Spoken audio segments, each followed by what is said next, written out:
Ma'asyiral muslimin yang dimuliakan Allah Subhanahu wa taala, intinya bahwa iblis tidak mau sujud kepada Adam. Makanya Allah mengatakan aba wastakbara wa kana minal kafirin. Enggan karena hasad, dari hasad muncul sombong, dari kesombongan itulah dia menjadi golongan yang kafir. Kemudian Allah Subhanahu wa taala setelah melihat pembangkangan iblis, apa yang dikatakan Allah? Allah minta alasan yang jelas. Allah sudah tahu alasannya, tapi Allah ingin bertanya kepada iblis, kenapa kau tidak mau sujud? Disinilah iblis membuat kias batil, kias ma'al farik dalam ilmu usul itu, kias yang tidak sesuai. Dia mengatakan, bagaimana aku harus sujud kepada Adam ini, sementara aku lebih baik dibandingkan Adam? Khalaqtani min nar wa khalaqtahu min tin.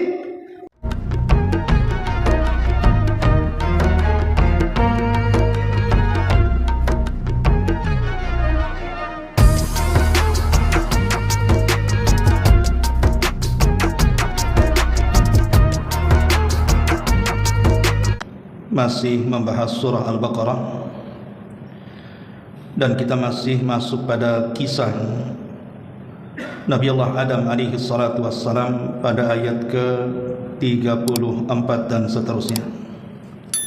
Kita baca ayatnya baru kita terangkan. A'udzubillahi minasyaitonir rajim. Bismillahirrahmanirrahim. Wa idh qulna lil malaikati isjudu li Adam fasajadu illa iblis aba wastakbara wa kana minal kafirin. Wa qulna ya Adam uskun anta wa zawjukal jannah wa kula minha ragadan haitsu syi'tuma wa la taqraba hadhihi asy-syajarata fatakuna minadh dhalimin. Fa azallahuma asy-syaitanu anha fa akhrajahuma mimma kana fi wa qulna ihbitu ba'dukum li ba'd aduwwun wa lakum fil ardi mustaqarrun wa mata'un ilahin.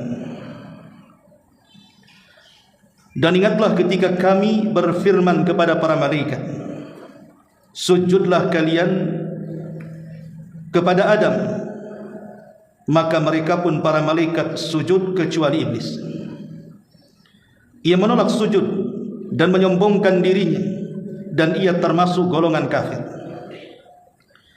Lalu kami berfirman, wahai Adam, tinggallah engkau dan istrimu dalam surga, makanlah dengan nikmat berbagai makanan yang ada di surga sesukamu, dan janganlah kamu dekat dengan pohon ini, sesungguhnya kamu termasuk orang-orang yang zalim. Lalu setan menggelincirkan keduanya dari sorga sehingga keduanya dikeluarkan dari sorga, segala kenikmatan yang ada di dalamnya.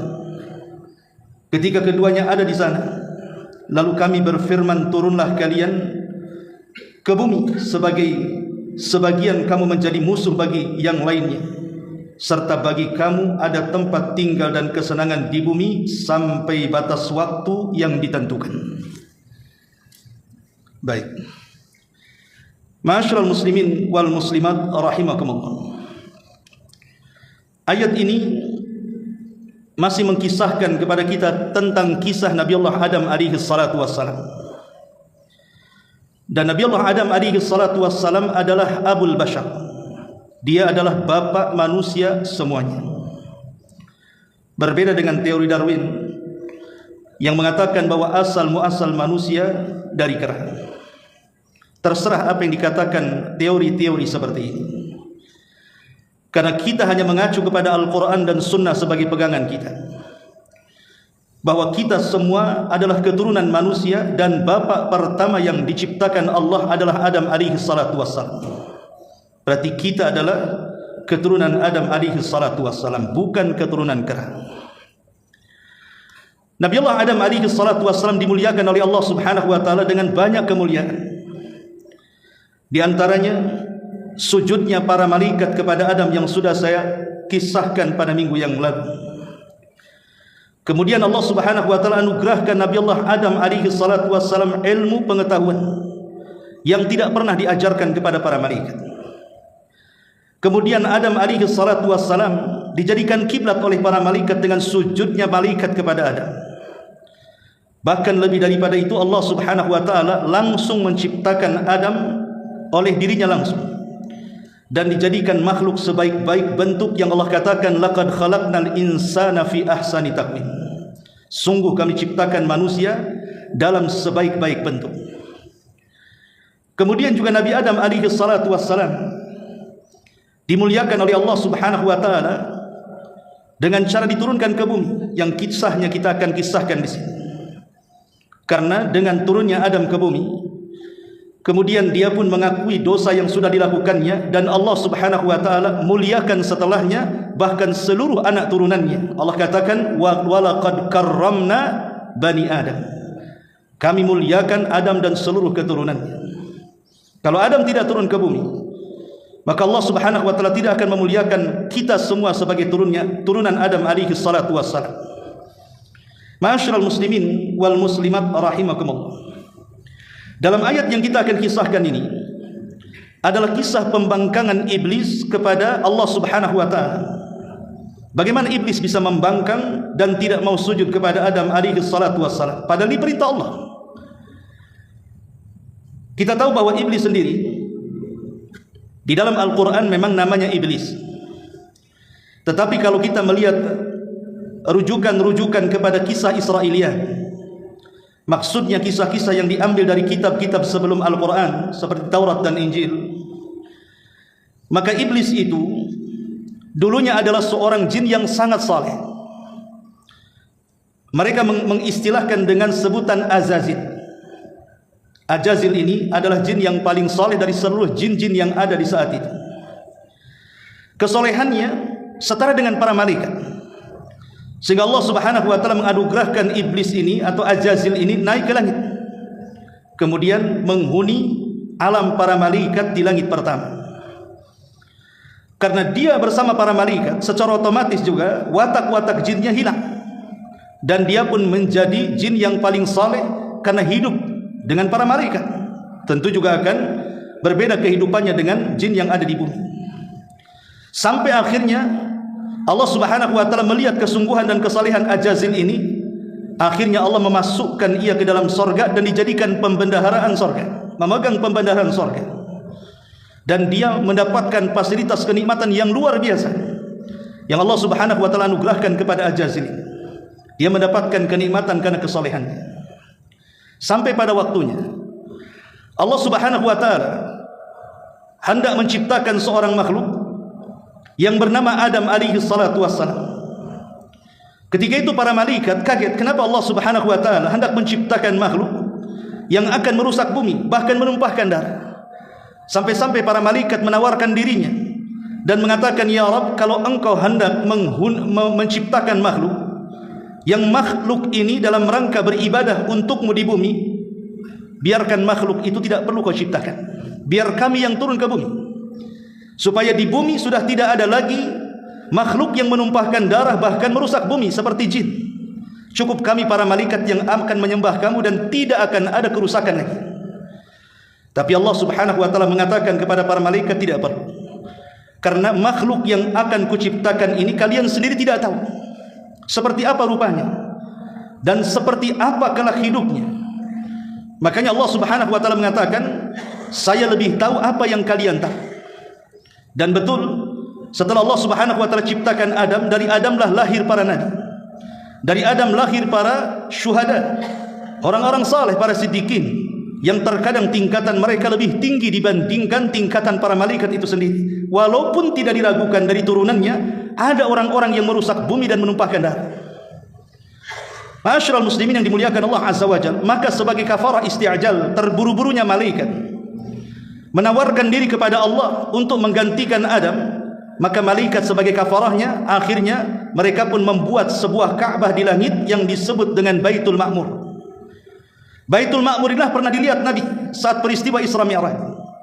Disitulah malaikat tawaf selama 1 hari berjumlah 70.000 malaikat setiap hari.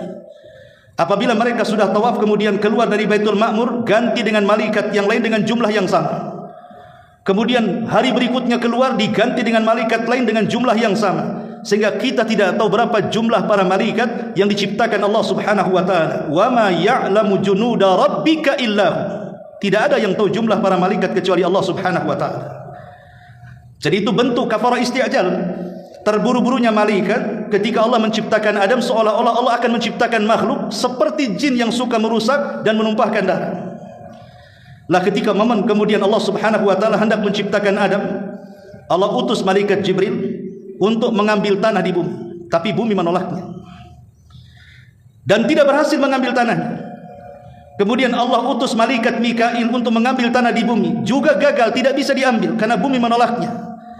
Akhirnya malaikat demi malaikat diutus oleh Allah untuk mengambil tanah di bumi, bumi pun tetap menolaknya karena bumi tidak mau diambil sedikit pun tanahnya untuk menciptakan makhluk yang kelak akan merusak dirinya. Sampai akhirnya Allah utus malakul maut dan berhasil mengambil. Maka sejak itulah Allah Subhanahu wa taala menobatkan malakul maut sebagai malaikat pencabut nyawa, karena dia yang berhasil mengambil tanah yang kelak akan menciptakan Adam. Maka Allah kemudian berikan tugas kepada malakul maut, dia juga yang akan mencabut nyawa dan seluruh keturunan. Setelah kemudian tanah itu dibawa ke langit antara Sidratil Muntaha dan sorga, Allah Subhanahu wa taala membentuk Adam dengan sebaik-baik bentuk. Dalam sebuah riwayat Israiliyat bahwa setelah kemudian dibentuk, maka dibiarkan selama 40 tahun. Selama 40 tahun inilah para malaikat selalu mengintip sebenarnya Allah menciptakan makhluk seperti apa, tetapi tidak berani mendekatinya kecuali Ajazil. Ketika di sorga dia mendengar bahwa Allah menciptakan makhluk selain dirinya dan para malaikat, disinilah muncul sifat aslinya, karena dia dari kalangan jin. Makanya Allah Subhanahu wa taala berfirman, kana minal jin fa fasaqa an amri rabbi, bahwa iblis itu dari kalangan jin yang berbuat fasik kepada Rabb. Berubahlah jadi jin yang paling saleh menjadi jin yang paling fasik. Muncul tabiat jinnya, hasadnya muncul dalam hatinya. Inilah penyakit yang pertama yang muncul di langit, hasad. Karena iblis ketika itu hasad. Jangan-jangan Allah Subhanahu wa taala hendak menciptakan sebuah makhluk, seorang makhluk untuk menggantikan posisinya di sorga. Akhirnya kemudian dengan hasadnya iblis penasaran, kemudian mendekati patung Adam yang belum ditiupkan ruh, kemudian masuk dari lubang telinga, keluar dari lubang mulut, masuk dari lubang hidung, keluar dari lubang dubur, kemudian ditepuklah badan Adam itu, rupanya bersuara. Kemudian iblis mengatakan, atau Ajazil mengatakan, sungguh ini makhluk yang lemah. Kenapa? Karena dia ajwa, artinya berongga, artinya dia butuh makan dan minum. Kemudian dia bersumpah, wallahi lau sulitta alayya la uhlikan, kalau seandainya engkau wahai Adam diserahkan kepadaku, kuhancurkan diri. Mulai hasadnya nampak di sini. Setelah kemudian 40 tahun lewat, maka Allah Subhanahu wa taala mengumpulkan para pembesar para malaikat dari Jibril, Mikail dan para malaikat yang ada di langit sana, termasuk Ajazil ada di tengah-tengah mereka. Di sinilah Allah Subhanahu wa taala berfirman menjelaskan tentang kisahnya. Wa idz qulna lil malaikati isjudu li Adam. Ketika kami, kata Allah, berfirman kepada para malaikat, sujudlah kalian kepada Adam. Semua sujud para malaikat. Fasajadu, semua malaikat sujud. Kenapa semua malaikat sujud? Karena malaikat itu taunya hanya perintah saja. Dia makhluk yang tidak diberikan syahwat. Makanya Allah Subhanahu wa taala berfirman tentang para malaikat, wa yaf'aluna ma yu'marun. Mereka melakukan apapun yang diperintahkan Allah Subhanahu wa taala. La ya'sunallah. Mereka tidak pernah bermaksiat kepada Allah Azza wa Jalla. Kalau Allah perintahkan sesuatu, mereka hanya mengatakan satu kalimat sami'na wa ata'na. Makanya ketika Allah mengatakan sujud kalian kepada Adam, maka semua malaikat sujud. Dalam ayat yang lain Allah Subhanahu wa taala mengatakan, falamma sawaitu, ketika kami sudah menyempurnakan, maksudnya menyempurnakan ciptaan Adam dalam bentuk yang paling indah, wa nafakhtu fihi min ruhi, kemudian kami tiupkan ruhku kepada Adam, faqa'u lahu sajidin, maka sujudlah kalian kepada Adam. Ayat ini menunjukkan bahwa semata-mata ruh Adam dimasukkan ke dalam jasadnya, maka ketika itu malaikat harus sujud. Di sini saya sudah jelaskan, ada yang mengatakan bahwa sujudnya para malaikat kepada Adam ini karena mereka ingin menjadikan Adam sebuah kiblat, sama dengan kita sujud ke Baitullah Al-Haram. Ada juga yang mengatakan bahwa sujudnya para malaikat kepada Adam ini karena ruh yang ditiupkan. Karena ruhnya Adam itu kan ruh biasa. Itu ruh yang disandarkan kepada Allah Subhanahu wa taala. Makanya mereka pun sujud kepada ruh yang mulia yang dinasabkan kepada Allah, bukan kepada jasadnya. Karena manusia itu mulia bukan karena jasad. Manusia mulia itu karena ruh. Selama manusia itu ada ruhnya, selama itu kemuliaan masih ada pada dirinya. Selama manusia hilang ruh pada jasadnya, maka manusia tidak akan dihormati dan dimuliakan manusia yang lainnya. Mungkin dikenang, tapi tidak dihormati. Ma'asyiral muslimin yang dimuliakan Allah Subhanahu wa taala. Makanya Allah mengatakan semata-mata ruh itu masuk ke dalam jasad Adam, faqa'u lahu sajidin, sujud kalian semua. Apa yang terjadi? Fasajadu, semua malaikat sujud, illa iblis, kecuali iblis. Iblis tidak mau sujud, aba, dia enggan, wastakbara, dia sombong, wa kana minal kafirin. Maka sejak itulah iblis dianggap kafir. Ma'asyiral muslimin yang dimuliakan Allah Subhanahu wa taala, sedikit cerita iblis. Kenapa kemudian Ajazil, jin yang paling saleh, berubah kemudian sebutannya menjadi iblis? Dan iblis ini diambil dari kata apa? Sebagian para ulama mengatakan iblis ini artinya adalah orang yang putus asa dari rahmat Allah Subhanahu wa taala. Jadi iblis ini maknanya adalah makhluk yang sangat berputus asa kepada Allah, kepada rahmat Allah Subhanahu wa taala. Makanya dia kufur. Makanya hati-hati, orang yang putus asa ini bahaya. Bisa mengakibatkan kekufuran. Contohnya orang yang banyak melakukan maksiat. Dari kecil, dewasa sampai tua dia melakukan maksiat. Kemudian dia putus asa seolah-olah tidak akan mendapatkan rahmat Allah. Akhirnya dia tidak mau tobat karena merasa dosanya besar, tidak mungkin diampuni dan pasti masuk neraka. Akhirnya dia putus asa. Makanya kenapa kemudian putus asa ini dosa yang paling besar dibandingkan dosa yang dilakukannya dari kecil sampai tua, masih sedikit dibandingkan dosa putus asanya. Kenapa? Karena putus asa itulah yang menjadikan dia tidak mau tobat kepada Allah Subhanahu wa taala. Yang menghalangi dia bertobat itu putus asa. Padahal kalau seandainya orang yang melakukan dosa itu mau bertobat, Allah pasti mengampuni tobatnya, mengampuni dosa-dosa dengan tobat nasuhannya. Karena Allah Subhanahu wa taala yaghfiru dzunuba jami'ah. Allah itu pasti mengampuni semua dosa. Tidak ada satu dosa, bahkan sebesar-besar dosa syirik sekalipun, yang tidak akan pernah terampuni. Kalau dia bertobat sebelum wafatnya, Allah akan ampuni dia. Kecuali kalau dia mati di atas kesyirikan besar, lain ceritanya. Ma'asyiral muslimin wal muslimat rahimakumullah. Ada sebagian ulama yang mengatakan bahwa iblis ini bagian dari para malaikat. Tetapi pendapat yang kuat wallahu alam, bahwa iblis ini dari kalangan jin. Karena ayat yang mengatakan kana minal jin, di situ Allah katakan iblis itu dari kalangan jin, bukan para malaikat. Cuman hidup di alam para malaikat, itu saja. Sebab kalau seandainya jin itu dari kalangan para malaikat, malaikat tidak ada hasad dalam hatinya, karena mereka tidak ada syahwat. Tidak ada kesombongan, karena mereka tidak ada syahwat. Yang memungkinkan orang terkena penyakit hasad dan kibar sombong itu adalah makhluk yang diberikan syahwat. Dan makhluk yang diberikan syahwat cuma dua, kalau tidak manusia ya jin. Makanya kemudian pendapat yang kuat wallahu alam, berdasarkan ayat tadi, bahwa iblis itu dari kalangan jin. Ma'asyiral muslimin yang dimuliakan Allah Subhanahu wa taala. Adapun perbedaan antara iblis kemudian jin dan syaitan,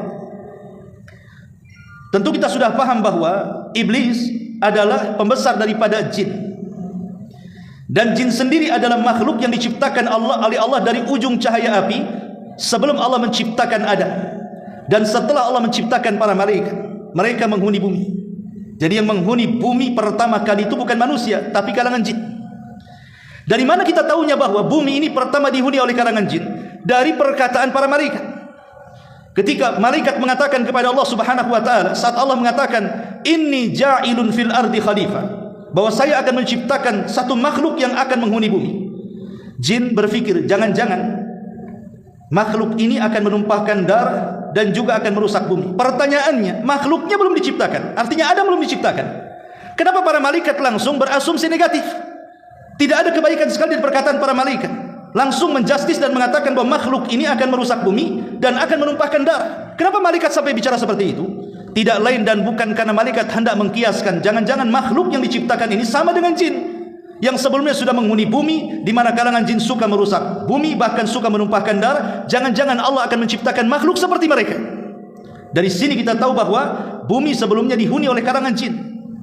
Kemudian Allah Subhanahu wa taala ciptakan Adam ini untuk menjadi khalifah, dan makna khalifah itu artinya makhluk pengganti. Seperti Abu Bakar khalifah karena dia mengganti Nabi. Kemudian Umar juga khalifah karena dia mengganti Abu Bakar. Maka manusia menjadi khalifah karena dia mengganti jin. Yang harusnya jin memakmurkan bumi, tetapi mereka merusak dan menumpahkan darah. Mereka tidak layak tinggal di bumi. Makanya kemudian Allah gantikan kekhilafahan mereka dengan diciptakan Adam dan anak keturunannya. Lalu jin tinggal di mana kalau begitu? Satu hari mereka sedang melakukan kerusuhan yang luar biasa. Maka Allah Subhanahu wa taala mengirimkan pasukan para malaikat untuk mentertibkan jin yang ada di bumi. Dari situlah jin-jin yang jahat dilempar ke lautan, dilempar ke hutan, ke tempat-tempat yang tidak ada penghuni manusia di situ. Makanya kemudian kita tahu dalam hadis Nabi SAW, istana terbesar iblis itu di mana? Di lautan. Ada seorang syekh namanya Isa Daud, walaupun kitabnya banyak dikritik. Jadi Isa Daud ini seorang peruqyah dari Mesir. Dia meruqyah jin yang masuk ke dalam tubuh seorang muslim, diruqyah sama seorang yang bernama Isa Daud ini. Lah percakapan Isa Daud ini dengan seorang muslim yang diruqyah itu dicatat dalam sebuah kitab. Dialog antara Isa Daud dengan seorang jin muslim yang masuk ke tubuh seorang muslim. Lah di antara percakapannya itu, ya memang banyak sekali yang dikritik para ulama. Salah satunya adalah dia mengatakan bahwa jin yang ketika diajak dialog dalam dialognya itu, bahwa Dajjal akan keluar dari segitiga bermuda. Tentu ini bertentangan dengan hadis Nabi SAW, karena Dajjal tidak muncul di situ. Dajjal itu akan muncul di Khorasan, di Iran sana. Ya. Tetapi di situ ada dialog bahwa menceritakan tentang istana iblis itu ada di segitiga bermuda. Salah satu perbincangan Isa Daud itu, bahwa istana iblis itu ada di segitiga bermuda. Sehingga sepanjang sejarah kita sering mendengar ada kapal masuk ke situ dan tidak pernah kembali, kemudian pesawat ada yang tersedot kemudian tidak pernah kembali. Intinya lautan yang sangat menakutkan di dunia, segitiga bermuda itu. Lah Isa Daud ketika berdialog dengan jin itu dikatakan bahwa istana iblis itu ada di segitiga bermuda itu. Walaupun tentunya dalam hadis Nabi SAW tidak dijelaskan laut mana sebenarnya yang dijadikan istana oleh iblis itu. Karena hadis Nabi SAW hanya mengatakan bahwa setiap hari iblis itu akan mengirim pasukan dari tengah lautan di dalam istananya untuk menggoda Bani Adam ke daratan.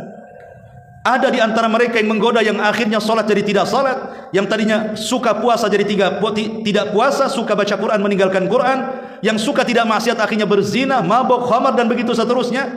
Sampai ada satu utusan jin itu yang dengan semangat melaporkan dia sudah membuat keluarga kaum muslimin bercerai-berai, berpisah cerai di antara mereka. Maka iblis bangkit kemudian mengambil piala dan meletakkan di kepalanya dan mengatakan, sebaik-baik tentara adalah dirimu. Kenapa iblis kemudian sangat bangga dengan utusannya apabila berhasil menjadikan sebuah keluarga retak sampai cerai, dibandingkan orang yang meninggalkan, yang tadinya sholat kemudian meninggalkan sholat, dibandingkan orang yang tadinya suka baca Quran akhirnya tidak baca Quran lagi, dibandingkan orang yang jatuh kepada zina, mabuk dan yang semacamnya. Kenapa dia lebih suka dengan pasukannya kalau ada yang mencerai-berai keluarga kaum muslim? Tentu ada alasannya. Kalau orang mabuk itu merugikan satu orang yang mabuk saja. Orang yang meninggalkan sholat merugikan dirinya sendiri. Orang yang meninggalkan puasa merugikan dirinya sendiri. Begitu juga yang lainnya. Tapi kalau sudah berhasil menceraikan dua pasangan suami istri dalam keluarga muslim, itu korbannya bukan satu. Istri jadi korban, suami jadi korban, anak-anak pula jadi korban. Bahkan kemudian tetangga jadi korban, jadi isu. Kemudian durhaka orang tua kepada anak, orang tua jadi korban, jadi banyak korbannya. Tetapi yang ingin saya katakan bahwa hadis ini memang umum, tidak dijelaskan lautan mana. Cuman dari dialog Isa Daud, ya kita tidak percaya 100%, cuman saya menjelaskan bahwa beliau berdialog dengan seorang jin yang kerasukan dan mengatakan bahwa istananya ada di segitiga bermuda. Wallahu a'lam, kita tidak ada. Di mana yang jelas bahwa di tengah lautan. Lautan mana? Wallahu a'lam. Tapi yang jelas bahwa Allah Subhanahu wa taala memberikan tempat masing-masing. Malaikat ada di langit kalau turun ke bumi dalam rangka tugas. Manusia ada di daratan. Kalaupun mungkin ke lautan, mereka bukan bertempat tinggal, mungkin mencari maisha, mungkin dak safar dan begitu seterusnya. Lah jin-jin ini kebanyakan tinggal di lautan, di hutan-hutan dan yang semacamnya. Ma'asyiral muslimin yang dimuliakan Allah Subhanahu wa taala. Intinya bahwa iblis tidak mau sujud kepada Adam. Makanya Allah mengatakan aba wastakbara wa kana minal kafir.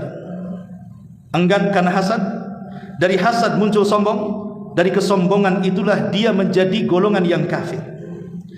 Kemudian Allah Subhanahu wa taala setelah melihat pembangkangan iblis, apa yang dikatakan Allah? Allah minta alasan yang jelas. Allah sudah tahu alasannya, tapi Allah ingin bertanya kepada iblis, kenapa kau tidak mau sujud? Disinilah iblis membuat kias batil, kias ma'al farik dalam ilmu usul itu, kias yang tidak sesuai. Dia mengatakan, bagaimana aku harus sujud kepada Adam ini sementara aku lebih baik dibandingkan Adam? Khalaqtani min nar wa khalaqtahu min tin. Aku diciptakan dari api, sementara kau ciptakan Adam dari tanah. Tentu aku lebih baik dibandingkan Adam. Alasannya kenapa? Api itu lebih dekat dengan cahaya, dan malaikat tercipta dari cahaya, sementara tanah jauh panggang daripada cahaya. Tanah tidak bercahaya, tapi kalau api kan bercahaya. Seolah-olah iblis ingin mengatakan, saya lebih mirip bentuknya dengan malaikat, sementara Adam ini tidak ada sama sekali mirip dengan malaikat. Kenapa aku harus sujud kepada Adam?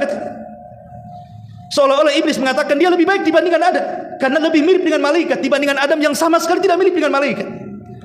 Tapi ini adalah kias yang batil.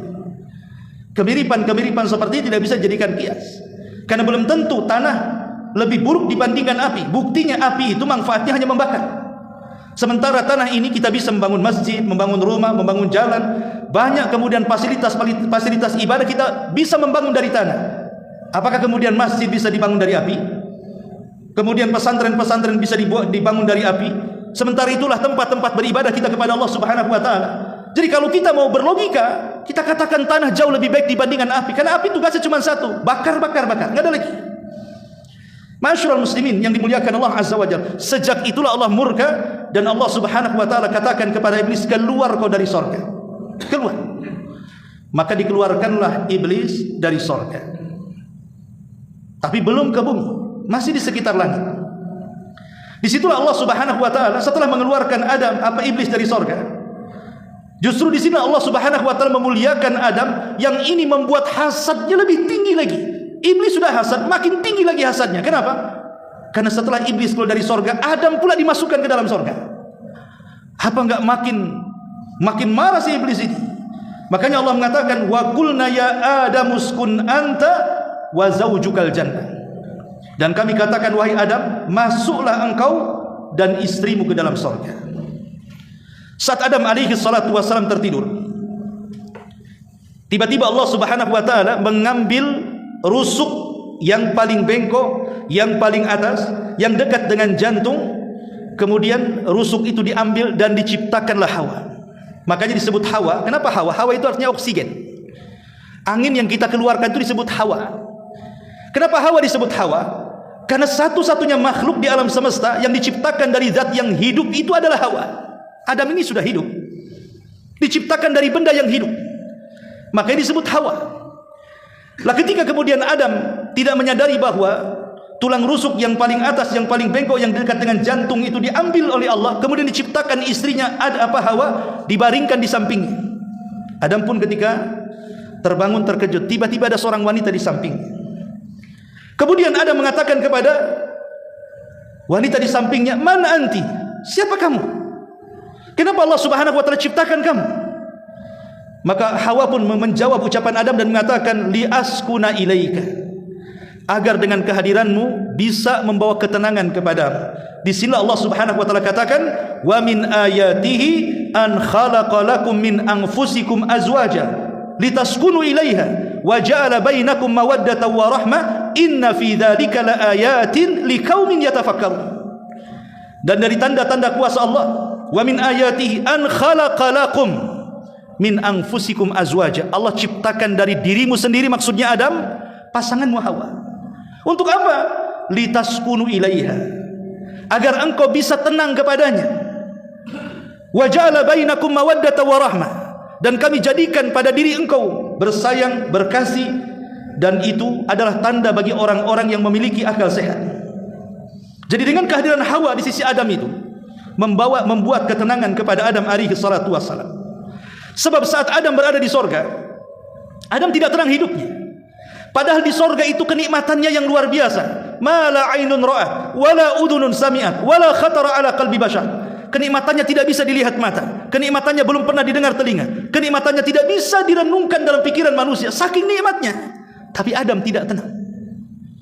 Kalau saya boleh analogikan seperti ini, seandainya Batam ini diserahkan kepada kita, satu kota Batam dengan berbagai macam fasilitasnya yang sekarang ada hari ini, tapi kita hidup sendirian di Batam, lontang-lantung ke Nagoya sendiri, ke Batu Haji sendiri, ke Batu Besar sendiri, kira-kira tenang nggak? Nggak akan tenang hidup sendiri. Walaupun kota Batam milik kita, kita rajanya, tapi nggak ada orang kecuali kita. Itulah yang dirasakan Adam. Kenikmatan sorga tidak bisa membuat dia tenang. Padahal sorga itu nikmatnya luar biasa. Dia ketakutan di sorga, bayangkan. Lah makanya karena kemudian Allah Subhanahu Wa Taala, dengan sebab itulah Allah ciptakan pasangannya. Akhirnya sorga yang penuh indah tapi menakutkan bagi Adam menjadi terasa indah dan menyenangkan. Masyarul muslimin yang dimuliakan Allah Azza wa Jalla. Jadi pasangan hidup itu, itulah sandaran hidup kita. Dengan adanya istri di sekitar kita, itulah yang membuat kita tenang. Makanya Adam merasa tenang dengan adanya Hawa. Ketika itu Allah Subhanahu wa taala katakan setelah menciptakan Hawa, wa qulna ya Adam uskun anta wa zaujukal jannah. Masuklah kau Adam, bawa istrimu, bersenang-senanglah di surga. Wa kula minha ragadan haitsu syi'tuma. Makan dari seluruh kenikmatan yang ada di surga. Abdullah ibn Abbas radhiyallahu anhu mengatakan, perbedaan sorga dengan dunia itu hanya ada di nama. Persamaan sorga dengan dunia itu hanya ada di nama. Di sorga ada pisang, di dunia ada pisang, nama saja. Di sorga ada apel, di dunia ada apel, nama saja. Di sorga ada madu, di sorga ada khamar, di dunia juga ada madu, ada khamar, nama saja, tapi hakikatnya berbeda. Jadi Abdullah ibn Abbas mengatakan, persamaan sorga dengan dunia itu hanya nama, bukan hakikat. Karena rasa pisang dunia dengan sorga akan berbeda. Rasa kurma yang ada di dunia dengan kurma di sorga juga akan berbeda. Karena kenikmatan tidak pernah dilihat, didengar, bahkan terlintas pun tidak. Dan itu kenikmatan yang sesungguhnya. Makanya Allah mengatakan wa kula minha ragadan haitsu syi'tuma. Tapi Allah mengatakan wala taqraba hadhihi syajarata fatakuna minadh dhalimin. Tapi ingat, semua minuman boleh kau minum, semua makanan boleh kau makan, semua buah-buahan yang ada di sorga silahkan kalian cicipi. Tapi tolong, ini ujian Allah, jangan dekat satu pohon itu. Sebagian ahli tafsir, maksudnya pohon yang ada di sorga, yang Nabi Adam alaihi salatu wasallam tidak boleh dekat-dekat itu, maksudnya pohon apa? Inilah yang menjadi perbincangan para ulama, terutama ulama sejarah. Sebenarnya pohon apa yang tidak boleh didekati oleh Nabi Allah Adam alaihi salatu wasallam saat di sorga? Ada yang mengatakan bahwa pohon yang tidak boleh didekati Adam adalah syajaratut tin, buah tin, ma'ruf wat tini waz zaitun wa turi sinin, buah tin. Ya. Ini satu pendapat. Pendapat yang kedua maksudnya syajaratul inab, maksudnya adalah anggur. Jangan dekat-dekat buah anggur. Ada yang mengatakan syajaratul bur, maksudnya adalah gandum, biji-bijian. Jangan dekat-dekat di biji-bijian ini. Ada yang mengatakan tadi anggur, ada yang mengatakan dia inab, atin, ya. Dan macam-macam para ulama mengatakan. Ada yang mengatakan buah apel. Makanya sebagian orang barat, mereka membuat perusahaan itu dengan perusahaan Apple. Alasannya karena itu salah satu buah yang ada di sorga. Tetapi kalau kita melihat Al-Quran, tidak ada kalimat ini. Allah hanya mengatakan wala taqraba hadhihi syajarah. Jangan dekat pohon-pohon ini. Pohon apa itu? Wallahu alam. Ini kan menurut Israiliyat, ada yang mengatakan buah-buahan yang tadi saya sebutkan tadi. Tapi Quran sendiri tidak menyebutkannya. Sekali lagi, karena Quran itu bukan kitab sejarah yang semua harus dirinci sedetail mungkin. Tetapi Quran itu kitab ibrah dan pelajaran. Cukup kemudian menjelaskan secara global, kemudian diambil dan dipetik pelajarannya, itu sudah cukup. Kalau kita ingin membentangkan, ya merujuk kepada kitab sejarah. Karena Quran bukan kitab sejarah. Quran itu kitab ibrah, kitab pelajaran yang kita ambil pelajarannya untuk kita amalkan. Makanya tidak dijelaskan pohonnya pohon apa, karena tidak ada faedahnya. Tetapi subhanallah, semakin dilarang, manusia ini semakin penasaran. Tentu pada awalnya Nabi Allah Adam alaihi salatu wasallam sangat patuh dengan perintah Allah. Tapi iblis ada kesempatan. Ketika ada kelemahan di sorga, bahwa ada satu pantangan tidak boleh didekati Adam dan Hawa. Kalau didekati pasti akan jadi masalah. Inilah yang menjadi senjata iblis untuk mengacau Adam. Dengan cara apa? Memberikan was-was. Bagaimana caranya memberikan was-was? Bukankah iblis di luar sorga? sementara Adam dan Hawa dalam sorga. Di sini menjadi perbincangan ulama sejarah. Ada yang mengatakan bahwa iblis ini bekerja sama dengan ular yang selalu masuk keluar sorga. Dia masuk ke tubuh ular, kemudian ular ini masuk ke dalam sorga. Makanya dia bisa masuk ke dalam sorga. Ini kisah Israiliyat, tidak ada dalam Quran dan Sunnah. Tapi ada juga yang mengatakan bahwa iblis dengan kelicikannya dia bisa masuk ke dalam sorga. Entah bagaimana caranya. Apakah Allah tidak tahu? Allah tahu, tidak mungkin Allah tidak tahu. Tapi kenapa Allah membiarkan? Karena Allah itu kalau menghendaki sesuatu pasti Allah membuat sebabnya. Innallaha idza arada syai'an ahya asbabah. Allah kalau menghendaki sesuatu, Allah akan ciptakan sebabnya. Bagaimana Allah akan menurunkan Adam dari sorga ke bumi, sementara Allah sudah katakan saya akan buat satu makhluk yang akan menjadi khalifah di bumi, sementara orangnya di sorga. Bagaimana caranya mengeluarkannya dari sorga supaya menjadi khalifah di bumi? Makanya Allah buat sebab. Allah biarkan iblis masuk, kemudian memberikan was-was kepada Adam. Tapi pendapat yang kuat wallahu alam bahwa iblis tidak pernah masuk ke dalam sorga, karena Allah sudah mengusirnya. Lalu bagaimana caranya? Wallahu alam. Yang jelas bahwa Allah berikan kekuatan kepada iblis, walaupun dia berada di luar sorga, dia sanggup memberikan was-was ke dalam sorga yang ada Adam dan Hawa di situ. Bagaimana caranya? Wallahu alam. Tapi yang jelas setiap hari iblis memberikan was-was, tapi Adam sanggup bertahan dengan was-was itu. Dan inilah kehebatan was-was syaitan. Setan ini kalau hendak menjerumuskan kita ke dalam maksiat, setan tidak akan menarik tangan kita. Terasa gitu tangan iblis nari-nari, ayo kita mabok, ayo kita zina, ayo, enggak. Atau dorong, terasa dorongannya dari belakang. Tidak. Setan itu tidak pernah menarik tangan kita, mendorong badan kita, mengikat kemudian membawa ke tempat maksiat. Tidak. Dia hanya memberikan was-was kecil dalam hati. Was-was ini bahaya sekali, padahal dia hanya bisikan saja. Bisikan itu yang membuat kita akhirnya jadi ahli maksiat. Lah Adam alaihi salatu wassalam itu terus diberikan bisikan-bisikan itu. Tetapi subhanallah, Adam masih tahan imannya sampai iblis putus asa. Kemudian dia membuat trik sumpah.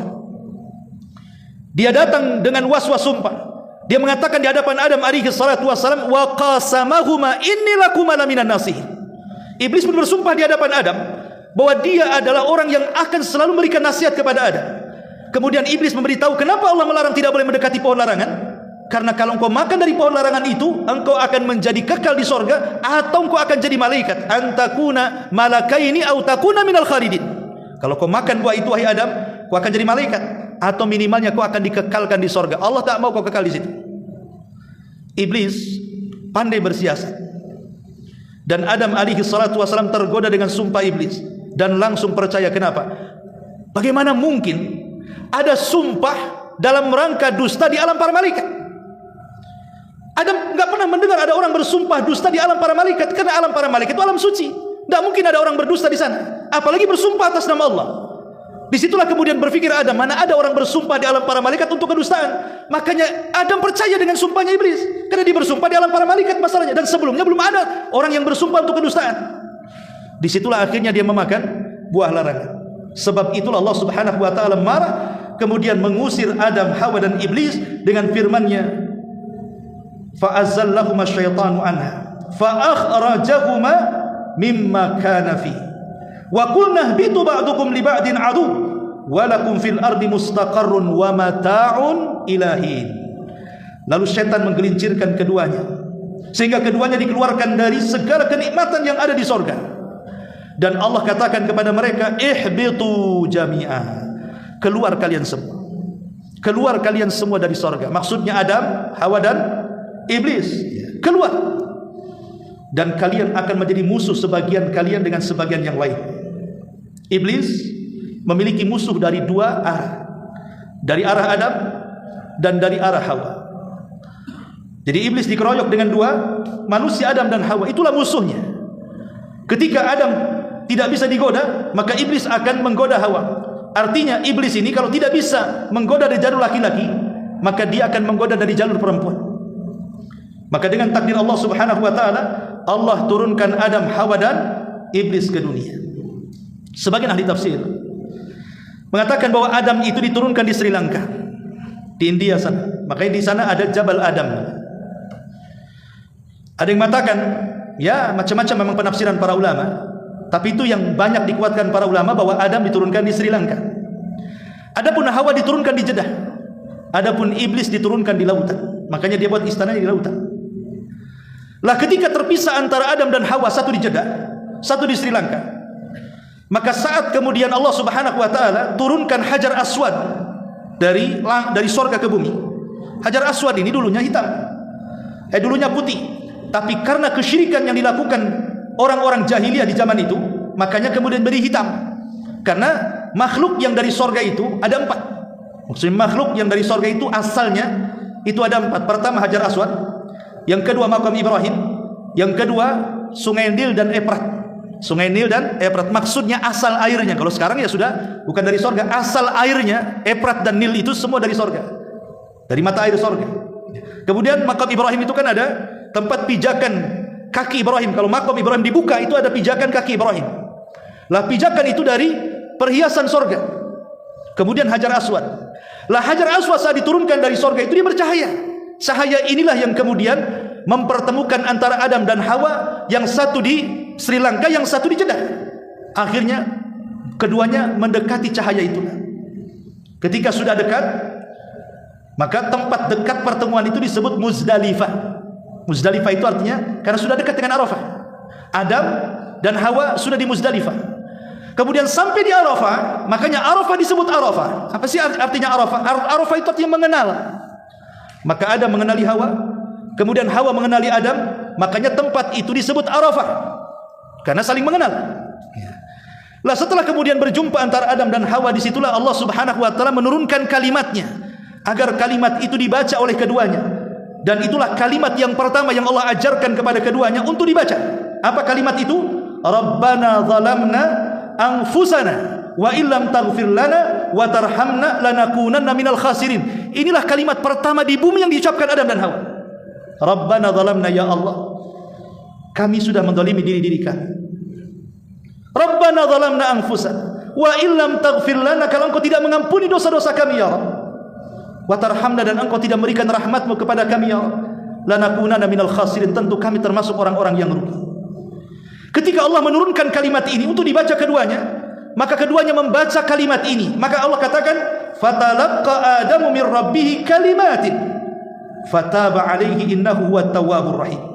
Kemudian Adam menerima beberapa kalimat dari Rabbnya, lalu dia pun menerima tobatnya, sesungguhnya dialah yang maha penerima tobat lagi maha penyayang. Saat Adam dan Hawa mengucapkan kalimat itu, Allah ampuni dosanya. Wallahu alam. Ini diantara terusan dari kisah kemarin tentang kisah Nabi Allah Adam alaihi salatu wassalam. Subhanaka wa bihamdika asyhadu an la ilaha illa anta astaghfiruka wa atubu ilaik. Allahu taala alam. Assalamualaikum warahmatullahi wabarakatuh.